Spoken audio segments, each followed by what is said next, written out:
La verdad es que lo que yo voy a hablarles ahora es algo que no lo hemos presentado todavía a toda la población en El Salvador y me parece genial que podamos hacerlo a través de esta vía. Yo espero que tengan un montón de preguntas y espero poder responderle.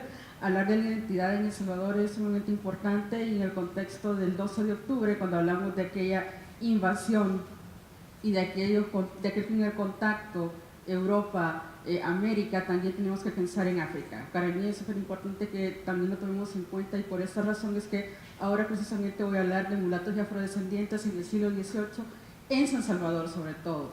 Generalmente cuando hablamos de este grupo poblacional étnico estamos pensándolo, visualizándolo en lugares del área rural sobre todo. Hablamos de esclavitud, hablamos de gente que está trabajando en el añil, en el cacao, en la caña de azúcar, pero no lo asociamos generalmente a una población directamente en el área urbana.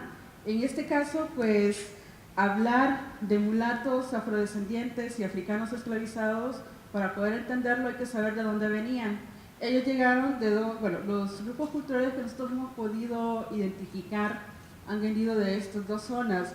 Un grupo que podrían ser los mandingos, descendientes del imperio de Malí, que se van a dispersar por toda la zona de Gambia hasta la costa occidental de Senegambia, y posteriormente grupos del área cultural del Congo, que son grupos de la República Democrática del Congo y Angola. Cuando nosotros empezamos a buscar información en documentos históricos coloniales, en los registros sobre todo enfocados a actas de bautizo, actas de defunción o de matrimonio, pues encontramos este tipo de referentes, fulanito de tal o Joseph de Angola o María del Congo, y entonces nos va dando estos referentes. Hay ciertos estudios todavía que no se han podido realizar en El Salvador que tienen que ver directamente con investigar ciertos rasgos físicos, pero no biológicos, sino marcas que se generaban en los rostros para identificar posibles lugares de origen donde llegaba esta gente. Eso es así bien a gran escala la idea de dónde venían. Ahora, el comercio fue sumamente importante para la llegada de estas personas africanas esclavizadas. Generalmente tendemos a ver el comercio todo en la zona atlántica, venía desde África y llegaba a la zona de Jamaica, Cuba, República Dominicana y toda la zona de las Antillas. Este también es parte del mito en El Salvador de por qué no tenemos una población negra. Todo el mundo dice, es que no tenemos una costa atlántica. Pues déjenme contarles que sí ocurrió y ellos llegan de dos maneras. Una, que a lo mejor algunos de ustedes ya las han visto, es a través del lienzo de Cauquechola, donde tenemos la primera imagen de un africano esclavizado, acompañante de los conquistadores, acá en la región de Guatemala, que en teoría está llegando a la zona de El Salvador, entrando a lo mejor ahí por qué sé yo, Huachapán, Santa Ana más o menos. Y luego tenemos esta otra área de comercio donde, como ustedes ven, saliendo de Sevilla, llegaban a Buenos Aires, pero también se iban y giraban, bueno, le daban la vuelta, digamos, y llegaban a Valparaíso, luego al Callao en Perú, luego llegaban a Panamá, finalmente llegaban a Cajutla en El Salvador y seguían hasta Acapulco. Hay como dos grandes grupos culturales que se van a desarrollar a lo largo de los siguientes siglos en esta región, y es que hace un ratito lo hablábamos con unos colegas acá, los grupos culturalmente asociados al Atlántico van a ser diferentes culturalmente hablando a los del Pacífico. Por eso es que de repente nosotros no logramos entender o ver esa dimensión de población afrodescendiente en El Salvador. Todo el mundo cree que ser afrodescendiente es ser de una piel oscura, y en realidad no podemos ser de piel totalmente clara, ojos claros, y ser afrodescendientes. Ser afrodescendientes implica tener un ancestro afro, un ancestro mulato. Ahora, hay un estigma bien grande en este país, y es que no nos gusta decir o no nos gusta aceptar que somos afrodescendientes. Si a puras penas estamos logrando aceptar que de repente tenemos una población indígena en este país y somos descendientes de indígenas, agregarle el componente africano es sumamente complicado, porque hemos nacido todos hemos sido educados bajo un contexto en el que todo lo blanco es lo mejor. Tendemos a ver que todo lo que va a ser blanco, cristiano, en algún momento, a través de los siglos se comprueba, es lo correcto, es lo indicado. Cánones de belleza también están asociados al hecho de ser blanco, entre comillas, y no ser indígena, ni ser afrodescendiente o ser negro, dependiendo del contexto y de cómo ellos se quieran llamar. Entonces, en relación a esto, vamos a hablar de africanos esclavizados durante la época colonial en El Salvador. La gente podría decir, miren, que en El Salvador llegó poca población esclava. En realidad no, los documentos coloniales están demostrando cantidades enormes de gente africana esclavizada que fue traída, obviamente forzosamente, a esta región a trabajar en contextos diferentes. Uno de esos contextos obviamente va a ser el añil. Hace poco hablábamos con unos amigos afrodescendientes de la región centroamericana y nos decían, sí, pero ustedes, ¿qué trabajo hacían antiguamente los africanos en su país? ¿A qué se dedicaban? Nosotros decíamos, trabajaban el añil, y justamente es una de las ideas que tenemos nosotros de rescatar el añil como uno de los símbolos de trabajo de los afrodescendientes en El Salvador. Si bien sabemos, y aquí entramos a veces en una discusión, es el hecho de decir que el añil es un producto indígena. Sí es cierto, ya existía el jiquilite antiguamente, pero recordemos que la ley, el rey prohibía por ley que los indígenas estuvieran trabajando en esas zonas. Entonces se empieza a abordar el trabajo con las poblaciones mulatas. Los mulatos ya van a ser los descendientes de los africanos esclavizados, con posiblemente mujeres indígenas, que también aquí vamos a entrar en otro debate más adelante, que tenían que ir, digamos, liberándose de esta idea de esclavitud a través de esta estrategia. Entonces los mulatos van a estar trabajando en la zona del añil. También producción agrícola dentro de la provincia de Sonsonate y de San Salvador. Además, el cultivo del cacao. El cacao no solamente estaba asociado a mundo indígena, otra vez estamos rompiendo un poco la idea.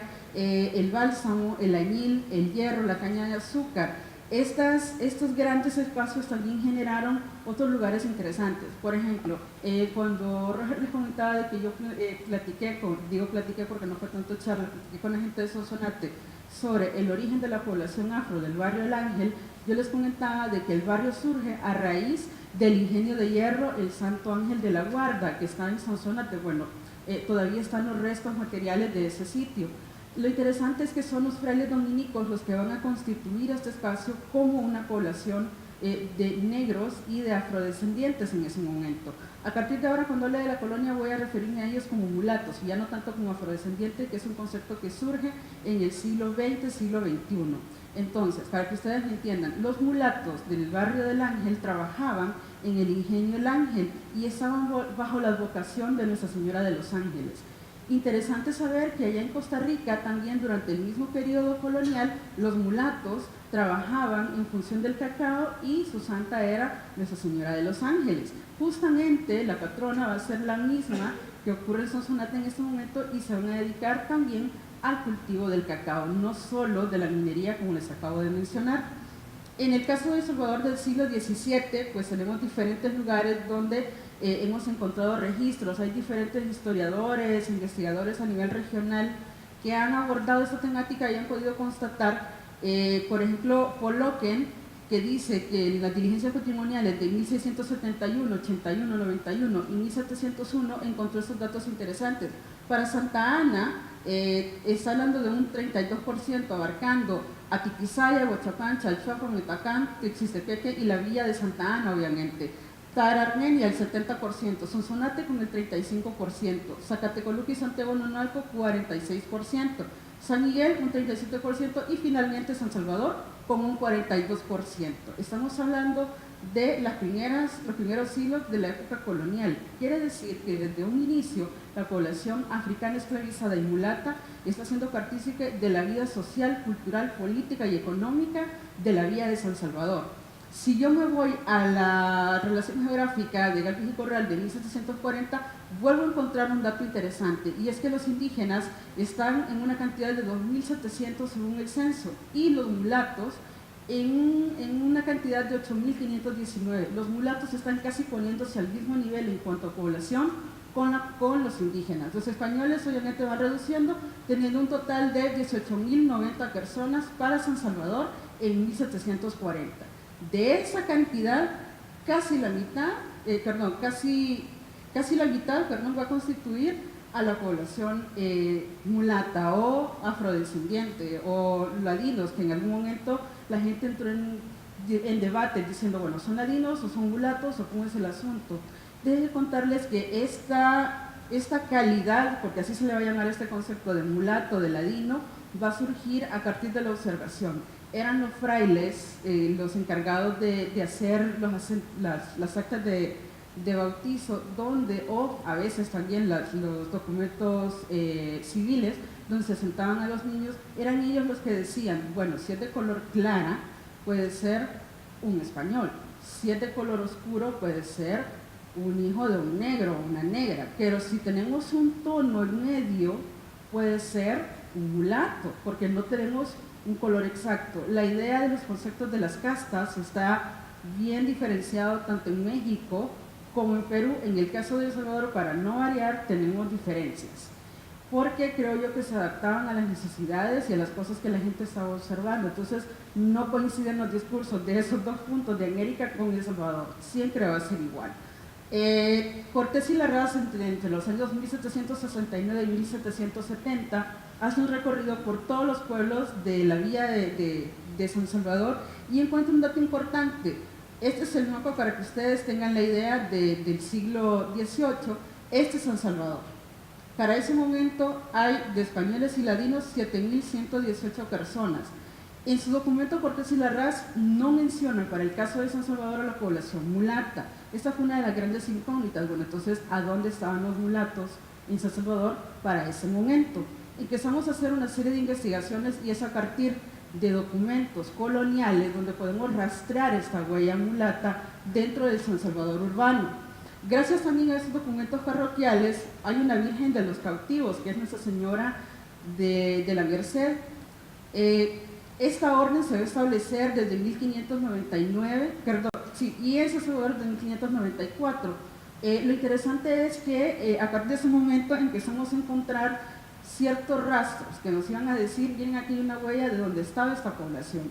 Resulta ser que esta es la iglesia de la Merced, que la que todos conocemos por aquel gran mito del grito de independencia de 1811, allá en San Salvador, aquí cercano, estamos casi a la vuelta.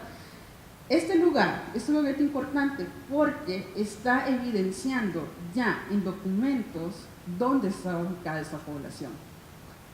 Registros desde 1655 hasta 1977 presentan información que está registrando a cada uno de estos grupos culturales. En el año de 1787 empiezan a aparecer. Aquí no se ve bien porque la imagen no está del todo clara, pero en el programa se puede jugar a los contrastes y podemos leerlo de mejor forma. Aquí se nota que dice el nombre de la persona y abajo están las calidades. Este es mulato libre, ML. Luego Manuel es español y este otro, que creo que Manuel también, es mulato libre. Entonces esto empieza a abrirnos las luces de quiénes son estas personas, dónde están viviendo y qué tipo de cosas realizan. Sobre todo en mi caso, que trabajo religiosidad, empecé a notar este tipo de detalles importantes. Para San Salvador de 1787 encontramos estos datos que a mí me parecen relevantes y reveladores, sobre todo para comprender la conformación de San Salvador urbano en ese siglo.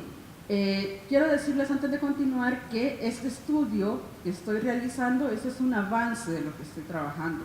En realidad, cuando hacemos un estudio de población, es un periodo de estudio de 10 años, o sea, 10 años del tiempo que vamos a abarcar. No son 10 años de investigación como alguien me preguntó una vez, sino que son 10 años. Y entonces, en este primer año de 1787, encontramos solo para la iglesia de la Merced un total de 49% de mujeres inscritas como mulatas y 46% de hombres inscritos como mulatos. Hay un 1% de esclavos. Todavía me parece sumamente interesante que tengamos esclavitud en ese momento, cuando en teoría desde 1824 ya no había esclavitud en El Salvador.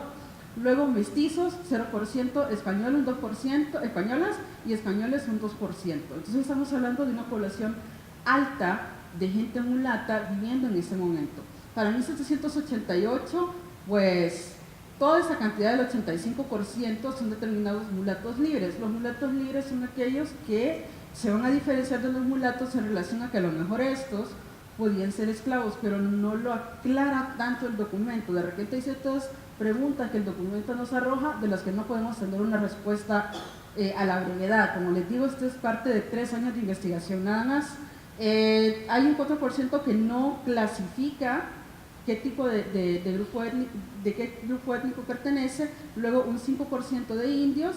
Aquí se mezcla el 3% de español y mestizo, aquí no se ve bien la imagen, me disculpo por eso, y un 1% de expuestos. ¿Qué son los expuestos? Son todos aquellos niños que fueron abandonados a las puertas de una iglesia o a las puertas de la casa de un señor de poder o de poder económico, perdón, dentro del espacio donde ellos vivían. Ayer le comentaba yo a Roger de que en algunos casos estamos hablando de niños expuestos que fueron resultado o producto de las violaciones hacia las mujeres mulatas, que como ustedes van a ver más adelante, hay otros datos interesantes en relación a familia. La población de San Salvador a finales del siglo XVIII tiene que darnos un panorama de cómo se fue formando la identidad del san salvadoreño, porque al final no estoy hablando de todo el país, sino de un sector pequeño dentro de la ciudad. La infancia, y quizás ese es uno de los objetivos que yo tenía a la hora de hacer la investigación. Quería saber cómo era la vida de los niños mulatos y de los niños esclavos dentro de San Salvador. Generalmente olvidamos este grupo poblacional a la hora de hacer estudios. No vemos reflejado un poco a la infancia en ese tipo de datos. Y entonces me aparecen dos cosas interesantes. Una, que aparecen los muleques, que son los niños y niñas esclavos, entre 7 y 10 años. En la práctica podían ser hasta los 10 años, o sea, hay diferencias. Recordemos que la teoría y la práctica generalmente no van de la mano en estos casos. De repente decían, está prohibida la esclavitud, pero a finales del siglo XVIII aún aparecían esclavos.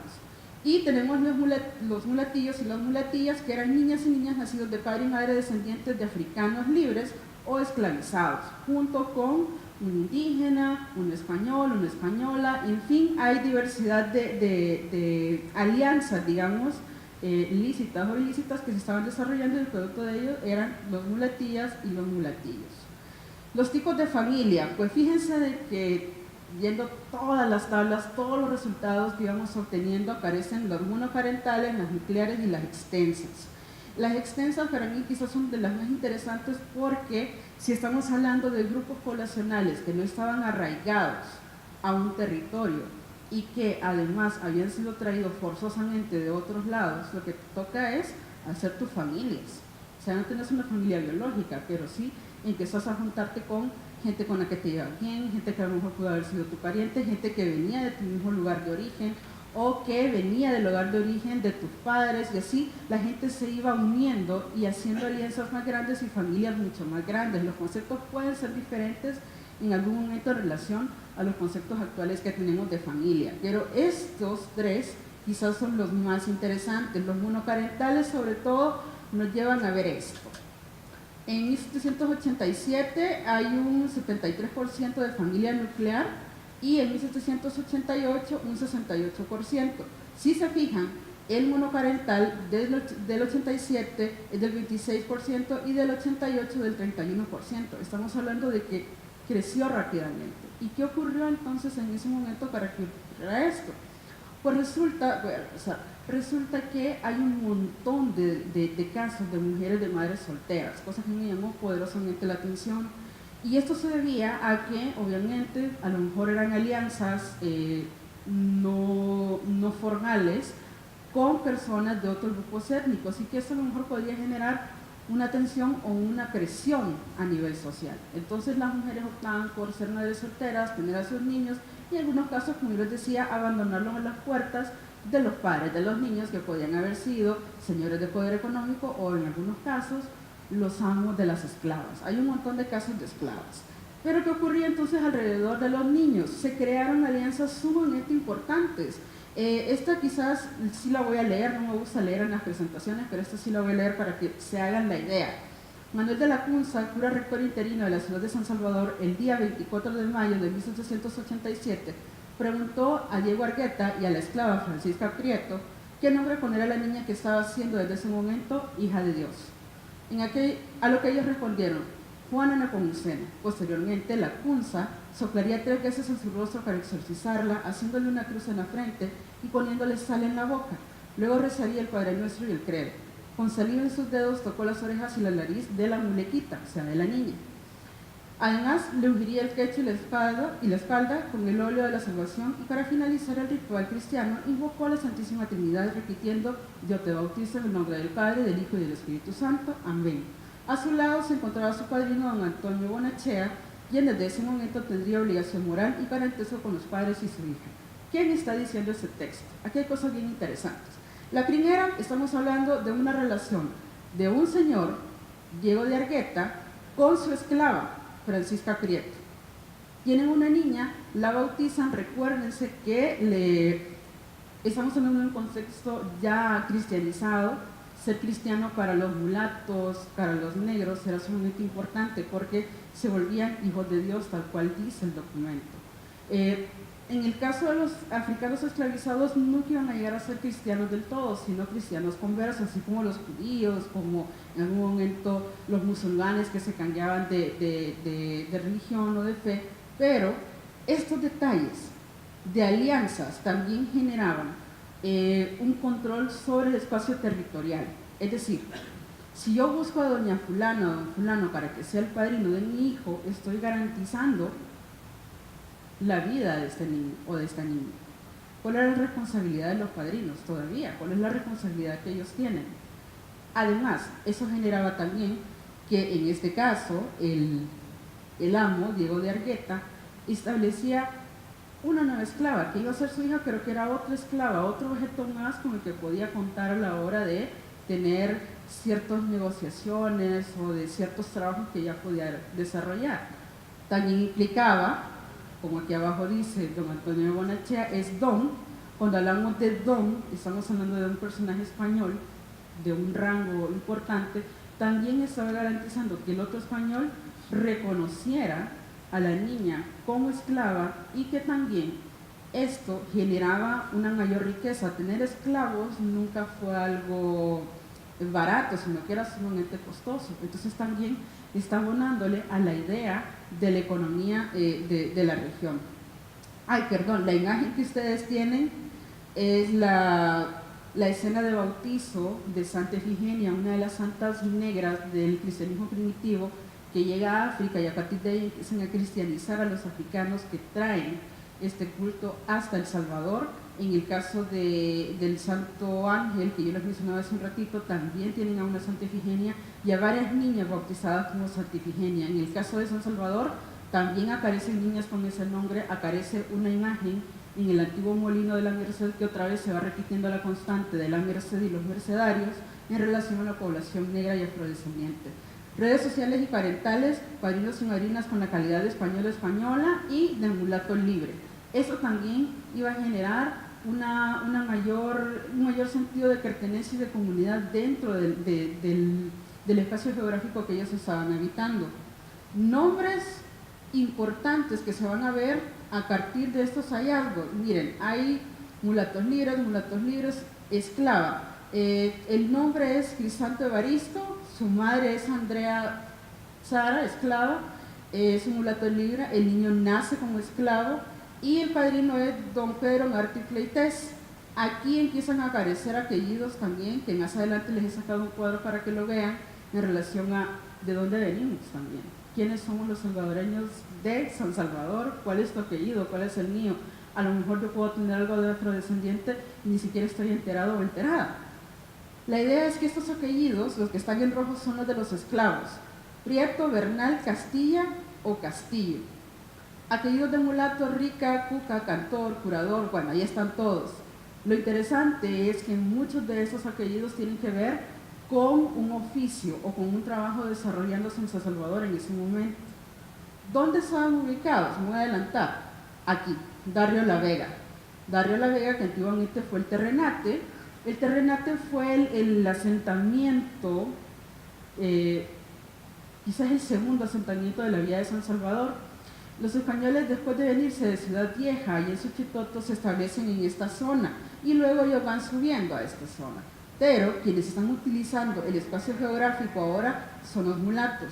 Si nosotros tenemos en mente un poco el mapa de San Salvador, vamos a encontrar el centro ubicado, que sería utilizado por población española o población de poder, luego la población mulata y finalmente llegando a los cerros, que así lo podemos ver, están en los poblados de indios, que sería que San Jacinto, Panchinalco y toda la cordillera del Bálsamo. Entonces también ustedes tienen que identificar estos lugares y los diferentes grupos poblacionales que se van a establecer en esa zona. Lo mismo ocurre en Zacatecoluca para la misma fecha. Hay un padrón interesante que nos presenta estos datos y cuando yo veo el mapa de Zacatecoluca del momento, igual, en el centro población española, luego población mulata y finalmente en las orillas, en los cerros, van a estar establecidos los grupos de indios. Entonces también es importante que vayamos comprendiendo esa estructura social. Nosotros cuando hablamos de la jerarquía social de la época siempre ponemos a los esclavos en la parte de abajo, pero yo creo que los datos están demostrando otra cosa. Yo no quiero entrar en polémica en relación a población indígena porque sé que es un tema bien complicado, pero sí hay que replantearnos un poco nuestra historia a partir de las fuentes y de los documentos que estamos encontrando. Regreso, entonces acá aparecen apellidos que a lo mejor ya conocemos y que ni siquiera sabíamos que eran de afrodescendientes. El Hueso, escrito de otra forma, Ocelleda, Prieto, Pleites, Bernal, panameña o panameño a veces aparece también. Aparece Oporto, que hemos encontrado, Albino, Colorado, Moro, López, Valencia, Colocho, Mulato, también he encontrado personas, mujeres, sobre todo con el apellido Mulato en la actualidad, Moreno, Guinea, que todavía existe, y bueno, entre otro montón. ¿Cuáles van a ser los apellidos asociados a oficios? Pues tenemos el cargadora o cargador, custodia, Marquesote a lo mejor tendría que ver un poco con esta idea del pan, a lo mejor estamos hablando de panaderos.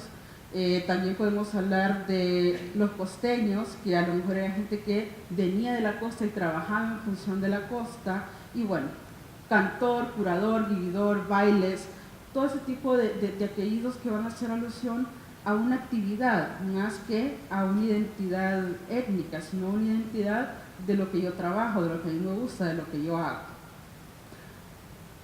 De mulato afrodescendiente también es otra cosa importante que habría que ir mencionando, y es que para el 1807 Gutiérrez Ulloa hace como una descripción de todo lo que va viendo en todo el territorio del actual El Salvador, y entonces él presenta datos importantes. Los que están en color azul son los de Gutiérrez Ulloa. La letra es muy chiquitita, yo sé que no se va a alcanzar a ver, pero si se fijan, casi todos, a excepción de Aguachapán y Sonsonate, van a tener escrito en azul, y eso es porque esos departamentos pertenecían a Guatemala, no eran todavía parte de El Salvador. Entonces los datos habría que irlos a buscar a Guatemala para ver qué tanta población mulata y africana esclavizada existía. Para el censo del 2007 aparece en todo el territorio salvadoreño en color rojo población afrodescendiente. Quiere decir que gracias a este censo, que todavía es discutible un poco la manera en la que se abordó la temática de ser afrodescendiente o ser negro, de raza, entre comillas, hay gente que se autodeterminó de esa forma. Pero la gran pregunta es si esto no habrá ocurrido así como en la época colonial, donde alguien por el color veía y decía, ah, este es negro, este es indígena, este es chele, este es español, este es lo que ustedes quieran. Entonces pudo haber ocurrido lo mismo porque no hubo un proceso de sensibilización con el encuestador. Ahora bien, son alrededor de 7.400 personas autodeterminadas afrodescendientes en el siglo XXI en El Salvador. ¿Dónde están? ¿Quiénes son? ¿En qué condiciones de vida están? Es una de las grandes preguntas. Nosotros a través del tiempo hemos hecho, quizás alrededor de 10 años que viene trabajándose este tema o abordándose el tema, hemos hecho acercamientos a ciertas comunidades. Generalmente la gente cuando habla de El Salvador, siglo XXI, dice, bueno, los afrodescendientes están allá en la Unión de San Alejo. Pues sí, la población de San Alejo se autodetermina afrodescendiente y para los que vieron el documental Pieza de Indias creo que les queda mucho más claro. Pero afrodescendientes hay en todo el territorio salvadoreño y como yo les decía, va más allá del fenotipo, es decir, yo soy colocho, tengo una nariz ancha, soy alto, tengo el cuerpo voluptuoso, lo que ustedes quieran, va mucho más allá de todo eso. Ser afrodescendientes es reconocer biológicamente a un ancestro africano en nuestra familia.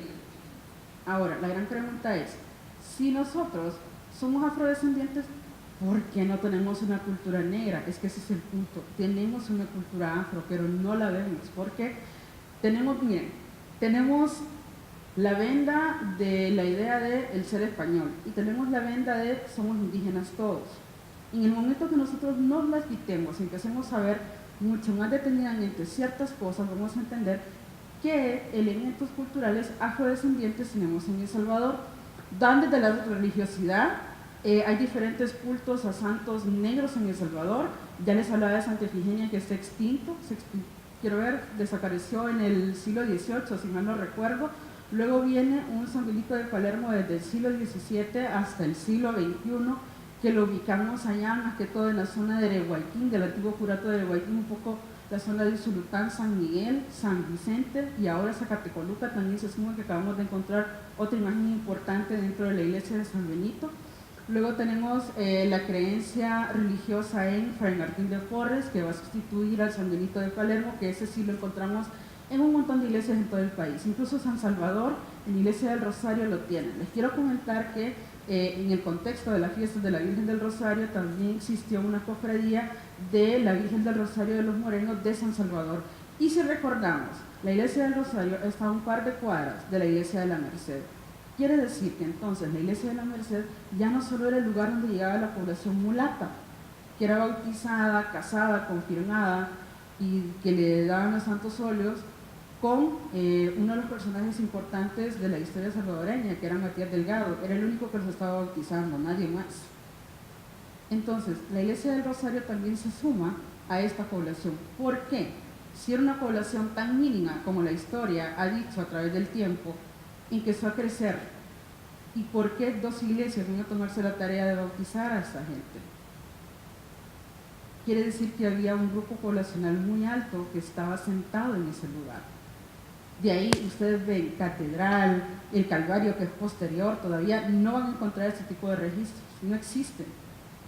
En San Jacinto hay un par de mulatos libres que he podido encontrar, pero de ahí en otro lado no van a aparecer. Ojo, estoy hablando de San Salvador. Si ya lo vemos a nivel de todos los departamentos, hay un montón de documentación donde habla de bodas, bautizos, confirmaciones de niños sobre todo, y las bodas que podemos ver estas alianzas matrimoniales entre gente de un grupo cultural étnico y otro grupo, pero ese es otro estudio para más adelante. Las creencias, pues miren, este asunto también tiene que ver un poco, que ya lo he abordado antes, con la idea de la magia. Hay documentos coloniales que permiten leer y comprender que toda esta idea de la venta de polvos y objetos, amuletos, era de los mulatos hacia los indígenas para que los indígenas obtuvieran ciertos favores. Y de los mulatos, obviamente, para decir nosotros también tenemos un poder importante y nos tienen que respetar. Fue como un mecanismo de resistencia también, no solo con indígenas, sino también con los descendientes de europeos que estaban viviendo en ese momento. La danza, pues ya hablábamos de la danza de los cabales de San Benito de Palermo, que tienen que verla. Si ustedes no la conocen, cuando ustedes la escuchan la primera vez y cierran los ojos, se van a dar cuenta de ese tono que escuchamos en el Caribe, porque son letanías. Entonces empezamos a comprender ese tipo de relaciones. Otro importante que no lo mencioné en religiosidad, que ahorita me acabo de acordar, es el Señor de los Milagros. Todos los 15 de enero en toda la región mesoamericana, quizás Latinoamérica en general, celebra o conmemora al Señor de Esquipulas. Pero resulta que en la misma fecha hay ciertos grupos que festejan al Señor de los Milagros, que también es un Cristo negro, que también sufrió y vivió por toda la población, y que sobre todo está tan personalizada y adaptada al contexto en el que surge, en el que se van a crear lazos más fuertes con la identidad. Y en este caso el Señor de los Milagros es un culto que surge de los mulatos. Allá en el Callao, Perú, lo pinta un mulato y este culto llega hasta El Salvador en el siglo, yo creo que inicios del siglo XIX. Ahora, aquí yo siempre lo digo, hay que tomar en cuenta también que de repente hablamos sobre todo de aquellas influencias culturales, religiosas, económicas, todo lo que ustedes quieran, que viene del norte, pero nunca nos planteamos lo que viene del sur, y yo creo que esos serían ejemplos importantes que hay que tomar en cuenta para comprender que somos parte de un espacio de comercio cultural, político, económico, etc. Entonces, no dejar de lado el sur para comprender también estos contextos. La gastronomía tiene que ver un poco con la idea de qué era lo que comía la población africana esclavizada, qué comían los mulatos que trabajaban en el campo. Pues se asocian a vísceras generalmente, y entonces tenemos sopa de mondongo, tenemos a lo mejor comer con elementos del plátano, ustedes más que todo lo van a ver en las zonas del Caribe, pero en el caso de El Salvador también está careciendo la gastronomía. Y yo creo que quizás el ejemplo más grande es esa, la sopa de mondongo y la sopa de cata, que son diferentes. A medida que uno se va metiendo en el tema, va entendiendo la diferencia entre una y otra. Las danzas no se las dije, ahorita se las menciono. Tenemos la danza de los tabales, como les decía en Ereguayquín, la danza de la Negra Sebastiana allá en Tacuba, Huachapán, y esto es interesante porque en Sonsonate, en Izalco, también existe la danza de la Negra Sebastiana, pero tiene un discurso distinto. La de Tacuba habla de la reina de África que llega acompañando a los españoles, habla del proceso de la ganadería también dentro de la zona de Tacuba, mientras la danza de Izalco habla más que todo de cómo un hombre se enamora de una mujer de otra condición o grupo poblacional y tiene que disfrazarse de mujer negra. Entonces los discursos son diferentes. Si yo empiezo a comprender estos dos discursos, veo que en el caso de Sonsonate y Izalco, pues obviamente se va a negar a la población negra y se va a resaltar a la población indígena. No así en el caso de Tacuba, ahí sí se mantiene la idea de la Negra Sebastiana.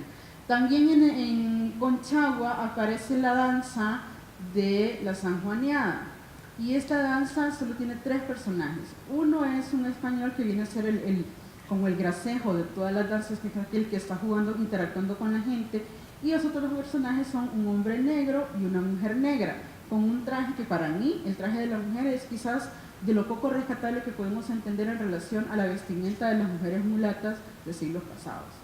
Este es un vals en el que se invita a la gente a bailar a través de poner un sombrero, que eso también es bien característico de la población afrodescendiente en este país, donde se vuelve tan interactivo que la gente tiene que ir al público, poner el sombrero y bailar. Yo creo que esta es una de las cosas interesantes que habría que ver y analizar en el caso de las danzas. Cuando hablamos de las danzas indígenas, pues es un tema muy ceremonial, creo que todos lo hemos visto en su momento, pero cuando abordamos el tema de las danzas del oriente del país, sobre todo, vemos algo festivo totalmente, donde la gente puede venir y yo puedo llegar y sacarte a bailar y no hay ningún problema porque eso es parte de ese todo, mientras en la danza indígena no va a ser nunca de esa forma. Entonces, como que para que vayamos teniendo una idea y analicemos un poco el asunto. Yo creo que aquí habría que ver esto, no le estoy haciendo publicidad, pero si ustedes quieren conocer un poquitito más sobre las investigaciones que hemos realizado desde la Universidad Tecnológica donde yo he trabajado, está la de San Benito de Palermo, elementos afrodescendientes en la religiosidad popular de El Salvador, imaginarios y discursos de la herencia afrodescendiente en San Alejo La Unión, y finalmente ha aparecido relaciones interétnicas afrodescendientes en Centroamérica. Estos 3 libros ustedes los pueden descargar de internet para que los lean.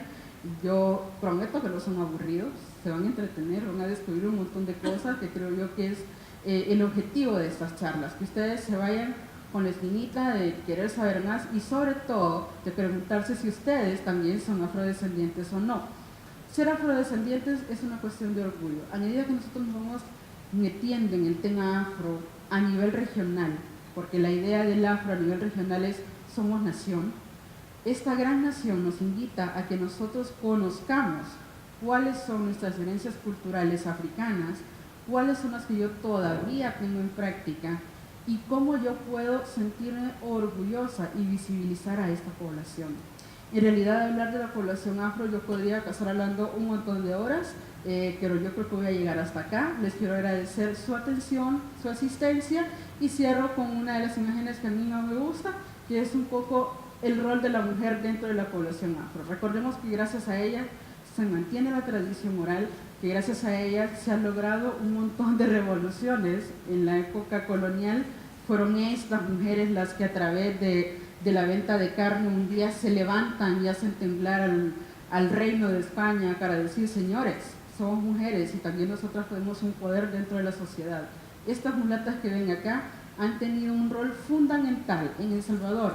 1811 en Metacán es uno de sus grandes ejemplos, cuando los mulatos libres de Metacán empiezan a pelear por el movimiento del grito en ese año y son presos, y son las mujeres las que empiezan a generar consignas y logran que sus maridos salgan libres de nuevo.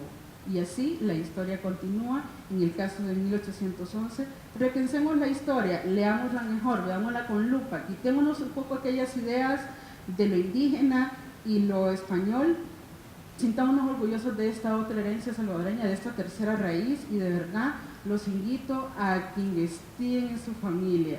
Yo ahora les puedo decir a lo largo del tiempo que soy afrodescendiente, estoy bien orgullosa, es mi bisabuelo, el negro de la familia, y es a partir de eso que yo logro tener un vínculo mayor con esta temática, y de veras cada día que yo conozco tanto personas afrodescendientes en El Salvador como fuera del país, me siento maravillada de todo lo que hemos logrado a través del tiempo, de esas ideas de cimarronaje que están bien presentes en cada uno de nosotros, que no lo podemos negar, pero que nos han hecho seguir adelante.